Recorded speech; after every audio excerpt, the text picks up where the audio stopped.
You're looking live at the White House Correspondents' Dinner, where shortly President Obama will take the podium. And Saturday Night Live comedian Cecily Strong will host the festivities. We'll take you there live as soon as the headliners hit the stage. But first, to my opening statement. I'm going to shock you. Hillary Clinton would be, without a doubt, hands down, the absolute best CEO of a public company. Ruthless, profit-driven, and all about the money. But if you're looking for a different kind of CEO, one to run the greatest nation on earth and bring back America, now teetering on the brink of socialism, to be president of the United States, Hillary Clinton is the worst possible choice. She, in fact, is the person to run away from. And what makes you think she cares about you? She doesn't care about you. This woman only cares about herself, money, her next step up the political ladder, and if president, will only care about her legacy. And if you don't see that from events of this past week, then you are exactly the kind of tuned-out voter that Hillary is hoping to turn out in droves in 2016. So what am I talking about? I'm talking about influence peddling on a global scale and the setting of American foreign policy to coincide with the flow of hundreds of millions of dollars to the Clinton Foundation and millions directly to Bill Clinton and ultimately Hillary in speaking fees. Exhibit 1. Bill takes a plane ride to Kazakhstan with a Canadian who wants to buy uranium. Now, the president of Kazakhstan is a human rights violator. But Bill actually praises his human rights record and then expresses support for that president to lead an international elections monitoring group. Crazy, because that Kazakh president is accused of rigging his own elections. But back to the deal. Now, Kazakhstan approves the sale of uranium to Bill's flying buddy. And months later, the Clinton Foundation gets a $31.3 million donation from the Canadian, which was a secret and not disclosed by the Clintons until the Canadian government outed it. Now, the Canadian wants to sell his uranium business to Russia. Enter the Clintons. The State Department approval is needed and granted. Bill gets a $500,000 speaking fee, and Russia now controls 20% of the U.S. uranium production, a national strategic asset. That very same Russian company, Uranium One, made a $2.35 million contribution to the Clinton Foundation, not disclosed by the Clintons. Now, Hillary has always been against foreign governments controlling U.S. strategic assets like ports.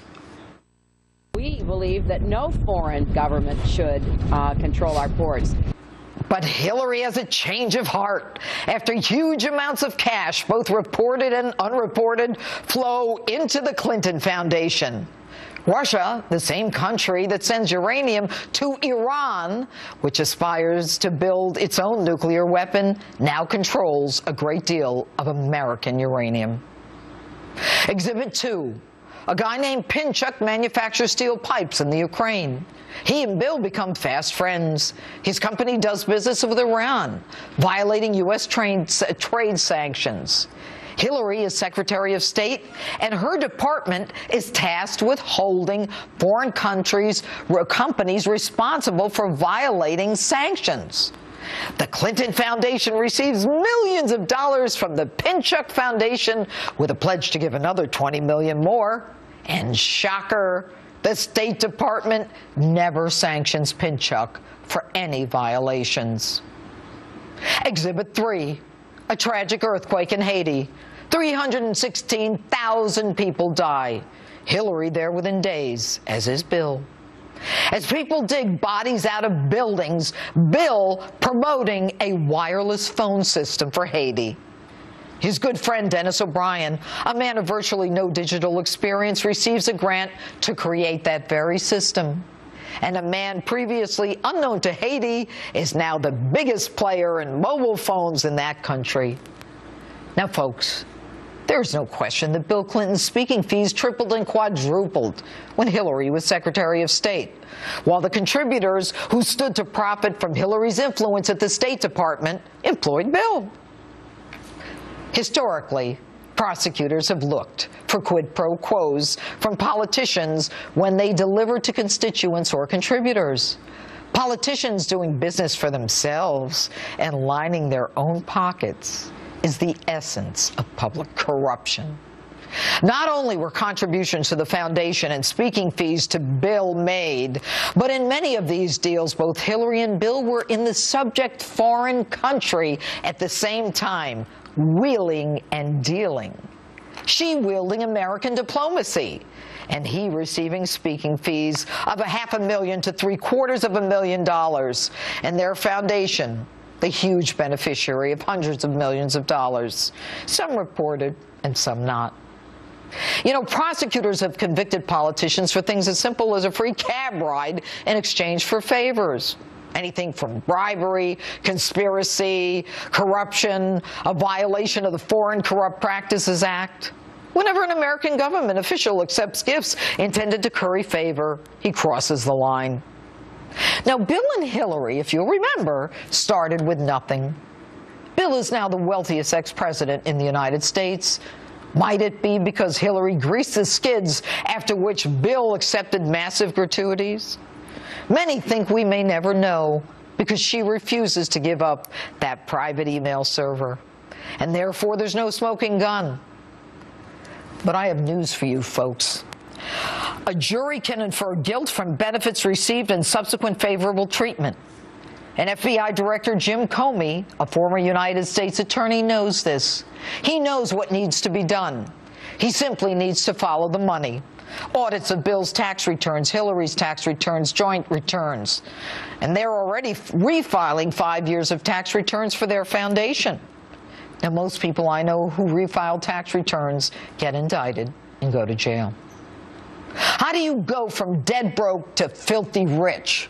Why would you not recuse yourself as Secretary of State when there is a conflict of interest or even the appearance of one? You know, Hillary Clinton's life has always been about the money.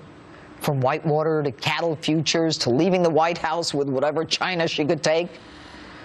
As a prosecutor, I can tell you it's always about money or women, and the Clintons have both. And when I hear things like, oh, everybody does it, my back goes up. I am tired of people defining political deviancy down because it's being committed by a member of their party. And my back goes up when I hear that Russia, because of the Clintons, now controls a great deal of America's uranium.